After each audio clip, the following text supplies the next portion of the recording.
Musibah itu dari kata asoba yusibu, itu ada huruf ilat di sana. Makanya kalau dimaknai sesungguhnya adalah sesuatu yang menimpa atau kita terima. Makanya hujan itu kalau ada turun hujan ada doa yang dituntunkan Rasulullah, Allahumma soyiban. Soyiban itu dari kata asoba juga, itu ada huruf ilat. Jadi soyiban itu hujan, itu rintik-rintik yang terus menimpa kita ini. Mintanya ya nafi'ah. Nafi'ah itu ngasih manfaat.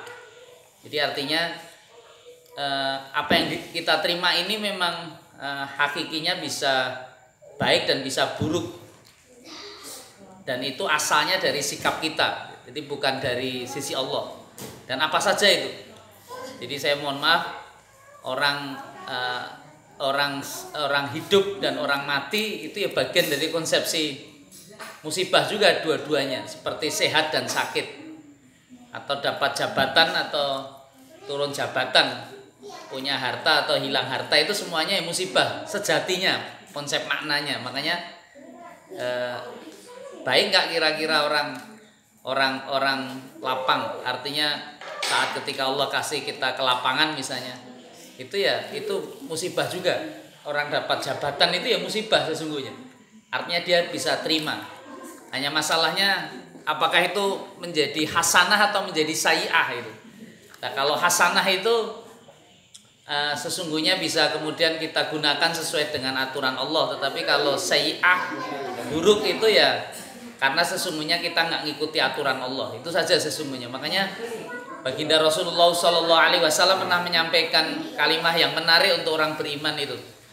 Karena ajabali amril mukmin ini. Jadi Rasulullah pernah menyampaikan, saya itu takjub betul, kagum betul kepada seluruh urusan orang beriman. Karena apa? Idza asobathu. Jadi ketika dia mendapatkan musibah itu dalam konsep ad-dharra, dalam kesempitan, maka dia bisa bersabar. Wa idza asobat asaro, artinya ketika dia mendapatkan kelapangan, fasyakaro, dia bisa bersyukur, dan semuanya baik. Jadi makanya orang beriman itu ya hanya ada dua sesungguhnya yang harus dominan dalam kehidupannya, menjadi sikap atas setiap musibah atau masalah yang dia timpa. Ya, yang pertama ya ibarat keping mata uang itu yang satu ya harus gambarnya syukur, yang satu ya sabar. Sehingga kalau dilempar kemanapun, jatuhnya dimanapun, itu pasti baik. Nah, ini yang ngikuti aturan Allah. Nah, masalahnya kadang-kadang cara berpikir kita, konsepsi musibah itu seringkali adalah sesuatu yang di pola pikir kita buruk. Walaupun sesungguhnya ketika sakit pun ada di antara saudara-saudara kita, dengan sakit itu bisa menjadikan kebaikan.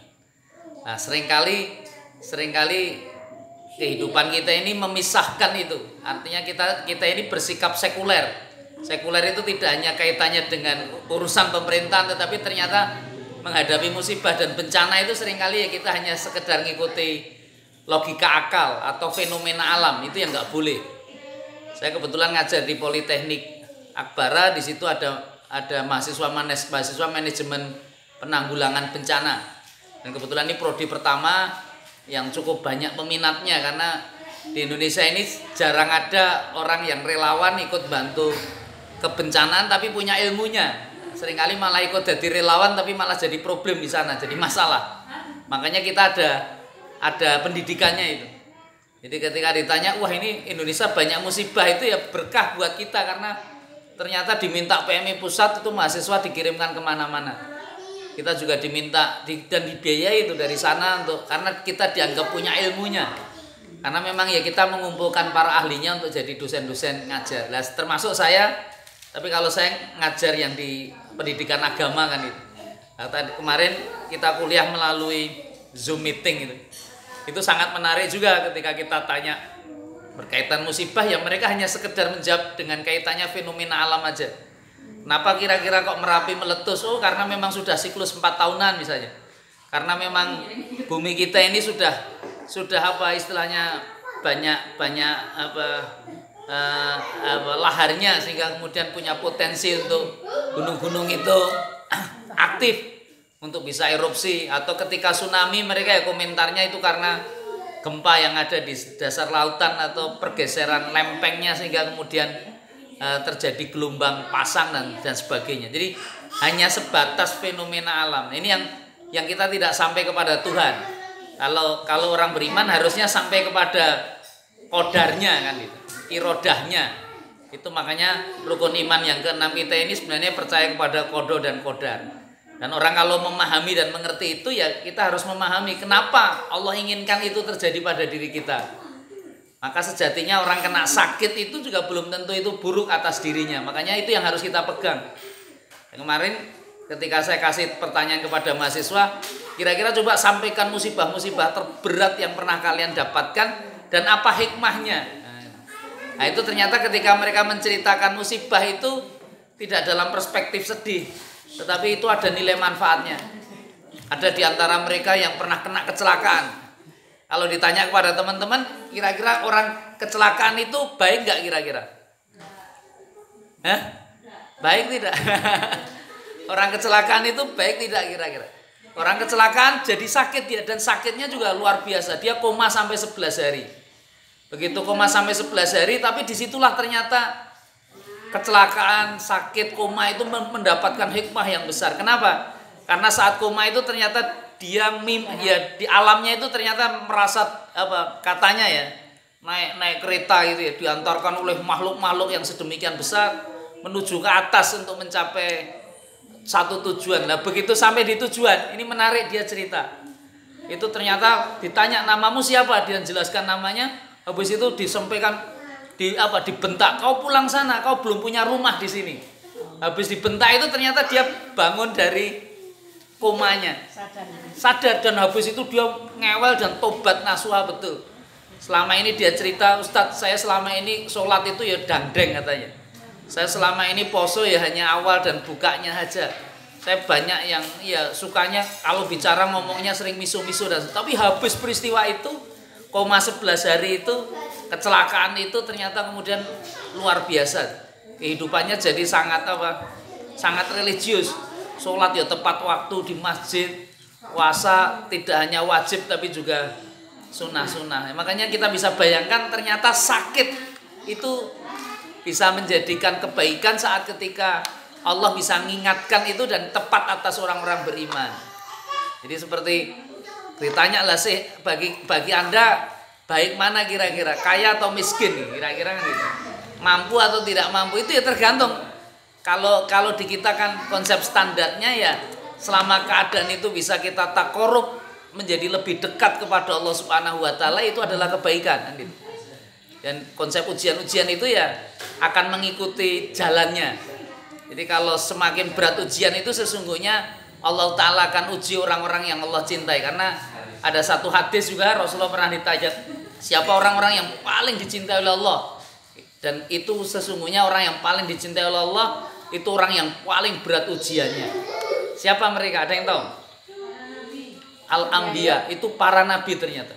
Allah itu kalau ingin mengekspresikan cintanya beda dengan makhluk. Kalau makhluk itu kalau mencintai seseorang atau yang lain kan berkorban dia, memberikan. Nah kita ini kadang-kadang agak gagal paham. Kita pikir Allah juga seperti itu, makanya sampai disindir dalam Quran surat Al-Fajr itu. Fa amma idza mabtalahu rabbuhu fa akramahu wa na'amahu fa yaqulu rabbi akraman wa amma idza mabtalahu fa qaddara alaihi rizqahu fa yaqulu rabbi ahana. Jadi kita ini seringkali salah sangka ketika Allah melapangkan kita, memudahkan hidup kita, Allah mencintai kita atau memuliakan kita, atau sebaliknya saat Allah istilahnya menyempitkan itu kita punya rezeki, kita menjadi problem dan menjadi masalah dalam penderitaan, kita berpikir Robbi ahanan, Allah itu sedang menghinakanku, Allah membenciku. Dibantah oleh Quran surat Al-Fajr ayat 17, kala, bukan seperti itu. Yang namanya Anda hina itu bukan seperti itu, tetapi bala tukrimunal yatim wala tahaduna ala tu'amil miskin wa ta'kuluna turasa aqlal lama wa tuhibbunal malahubban jam'a. Itu suatu kondisi di mana Anda tidak peduli dengan anak yatim, nggak mau ngasih makan orang yang kelaparan, Anda terlalu sangat mencintai dunia, itu sesungguhnya kehinaan itu. Dan kecintaan yang berlebih-lebihan itulah yang kemudian menjadi masalah dan kehidupan ini. Makanya saat ujian itu datang, itu sejatinya bisa jadi ketika Allah Ta'ala masih menguji kita, itu sebenarnya bagian dari sinyal cintanya kepada kita, dan mudah-mudahan itu segera bisa mengembalikan kita pada jalan sesungguhnya. Nabi Ibrahim itu ujiannya luar biasa kan. Anda bisa bayangkan ketika dia mulai merasakan sangat punya kecintaan kepada anak, kan fitrah itu. Mencintai istri, mencintai suami, mencintai anak itu kan fitrah kita. Tapi pernah nggak terbayang di benak panjenengan semua ketika Allah perintahkan Nabi Ibrahim menyembelih anaknya sendiri? Menyembelih itu bukan sebuah peristiwa itu kan Ibrahim juga nggak pernah paham, nggak pernah mengerti. Perintah menyembelih itu kan kepahamannya adalah bagaimana menghilangkan nyawa anaknya. Menghilangkan. Kalau ditanya apakah itu bukti cinta Allah kira-kira? Dan kenapa kok perintahnya harus menyembelih anaknya?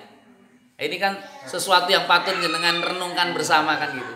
Itulah saat ketika Nabi Ibrahim ternyata mendapatkan sebuah dilematis antara cintanya kepada Allah atau cintanya kepada anaknya. Dan ternyata Ibrahim bisa membuktikan betul, menjadi kekasih Allah betul, ternyata perintah Allah inilah yang paling ia utamakan. Cinta kepada Allah itulah yang kemudian dikukuhkan dengan dia melaksanakan tanpa keraguan. Jadi kalau memang itu sudah panggilan Allah, makanya alladzina idza asobbathum musibah qalu inna lillahi wa inna ilaihi rajiun. Jadi semuanya asalnya dari Allah. Kekayaan itu, hilangnya kekayaan, istri, suami, anak-anak, itu semuanya asalnya dari Allah. Dan semuanya akan inna ilaina iyabahum thumma inna alaina hisabah. Hitungannya ya kepada Allah, tapi semua ukurannya Allah. Maka berbahagialah. Jadi konsepnya kan gitu. Dan itu nggak pernah bisa ditolak. Sebagaimana rezeki kita, sebagaimana saya mohon maaf berkaitan dengan takdir kita, itu sudah Allah Ta'ala sudah tetapkan di Lauhul Mahfuz. Kenapa?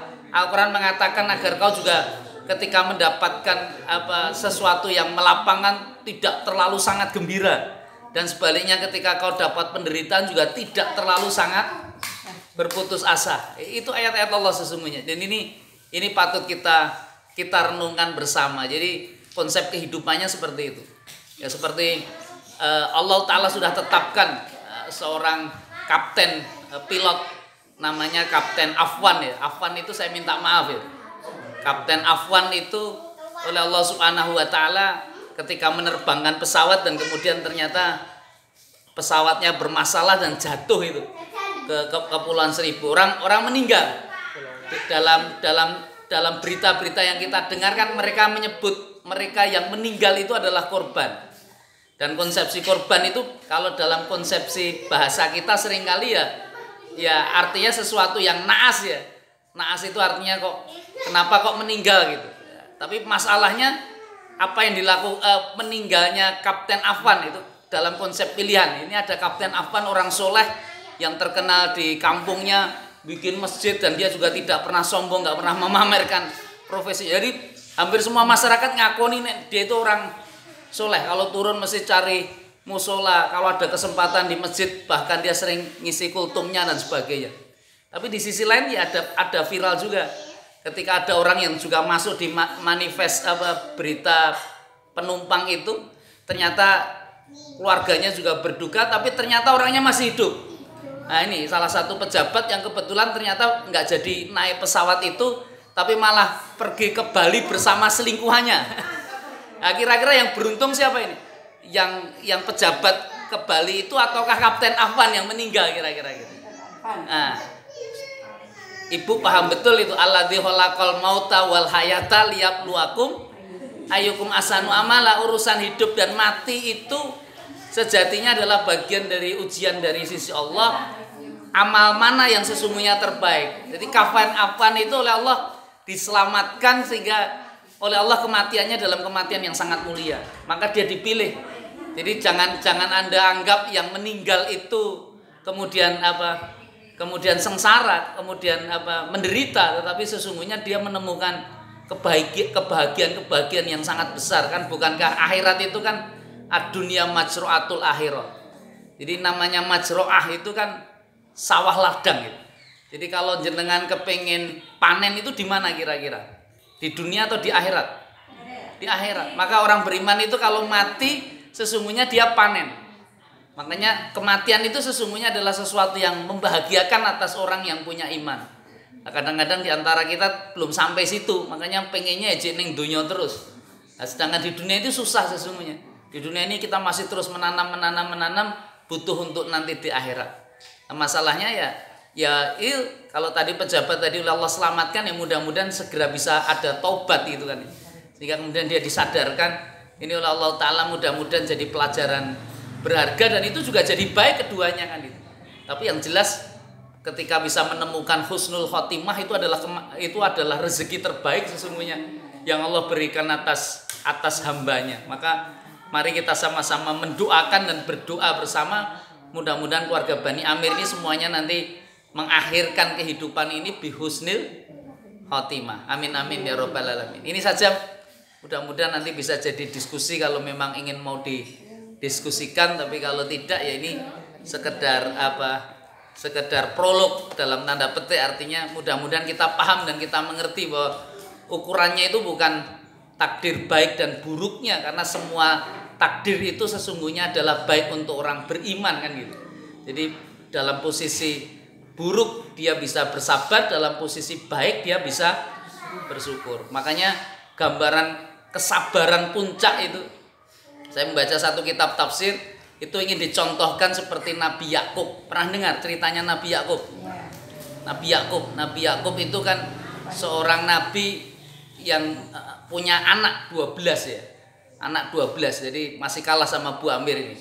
Beliau punya anak sampai 14, dia 12. Anak ke-11 namanya Yusuf, dan Yusuf itu Nabi Yakub sudah tahu betul ini jadi nabi karena mimpinya sejak kecil itu sudah diceritakan ke ayahnya. Kemudian yang ke-12 yang paling bungsu namanya Bunyamin. Lah yang membuat Yakub itu luar biasa dapat musibah dari sisi Allah itu apa? Itu ternyata 10 anaknya yang lain. Jadi kakak-kakaknya Yusuf itu melakukan makar kepada bapaknya. Artinya mengkhianati dia, mengkhianati amanah dengan mengatakan Yusuf gini dan seterusnya. Tapi Yakub itu menarik sekali. Coba Anda baca nanti di Quran surat Yusuf kalau tidak saya ayat yang ke-87 itu. Ya, di mana beliau sampaikan itu kan kalimat innama asku basri wa husni ilallah. Jadi ternyata konsep kesabaran puncak dia itu sebagaimana yang dituntunkan para ulama. Jadi wong sabar itu gak pernah berkeluh kesah dengan manusia.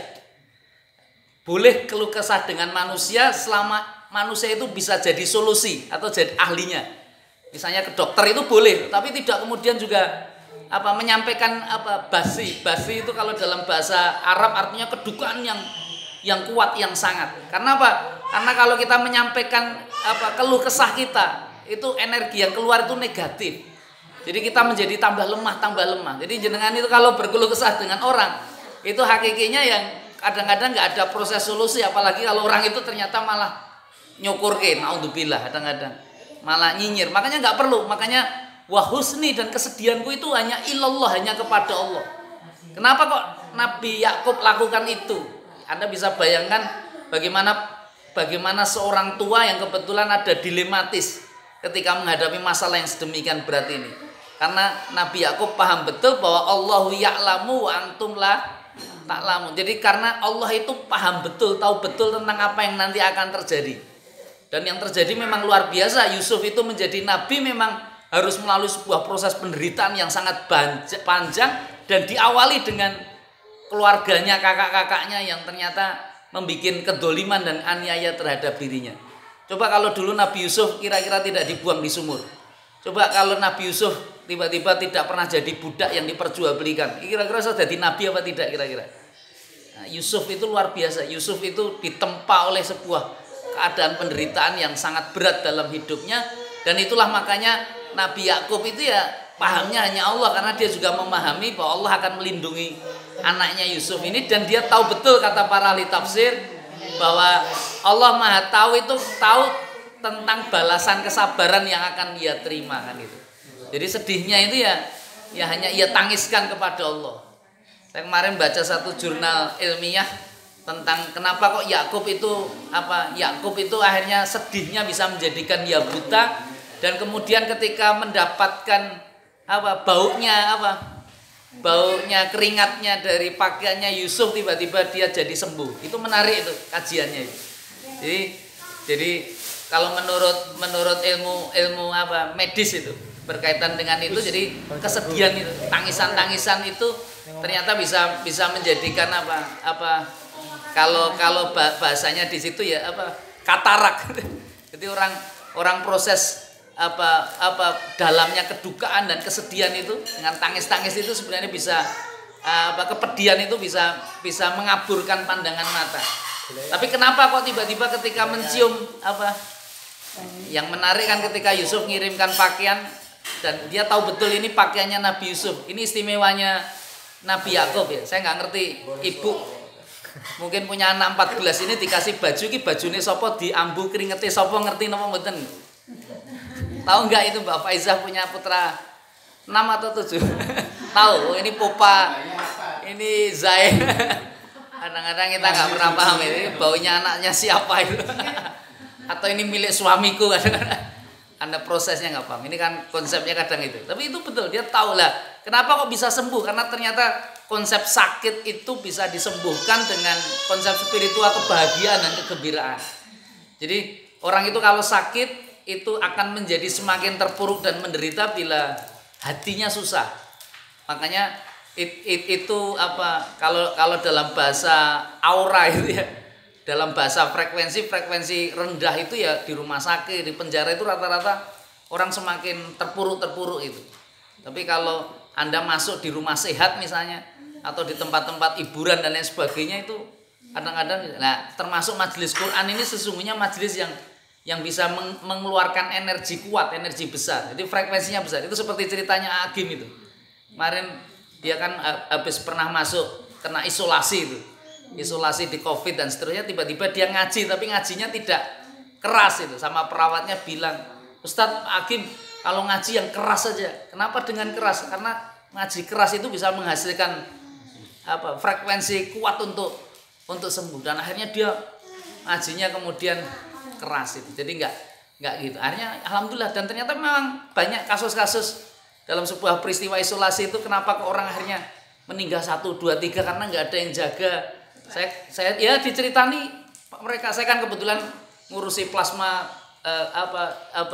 istilahnya di PMI itu kan mencari mantan orang yang pernah sakit Covid untuk disumbangkan plasmanya, karena orang yang kena Covid itu kalau kemampuan bernafas oksigennya itu sudah sangat rendah, itu salah satu di antara alternatif penyembuhan, dikasih plasma orang yang pernah sakit, karena plasma yang pernah sakit itu punya pasukan yang bisa membantu dia mengusir corona di tubuhnya. Nah itu ada yang cerita itu betul Ustadz, saya tuh lihat masuk itu biasa-biasa saja, tapi karena memang perawat itu datangnya hanya jam-jam tertentu saja, dan yang kedua kalau sudah diinfus itu nanti kalau infusnya habis kon sendiri, nyabut sendiri dan seterusnya.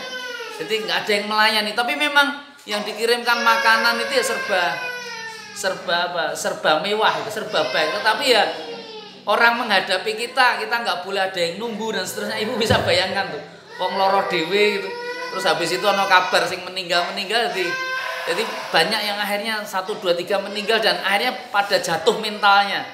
Dan ini yang mempercepat sesungguhnya proses kematian itu. Ya saya mati itu memang urusan ajal ya, urusan datangnya malaikat maut, tetapi ini salah satu suasana yang tidak kondusif. Makanya harusnya kalau bahasa Inggrisnya rumah sakit itu apa Mbak Faizah? Bahasa Inggrisnya rumah sakit apa? Hospital. Kenapa kok diterjemahkan dalam bahasa Indonesia rumah sakit kira-kira?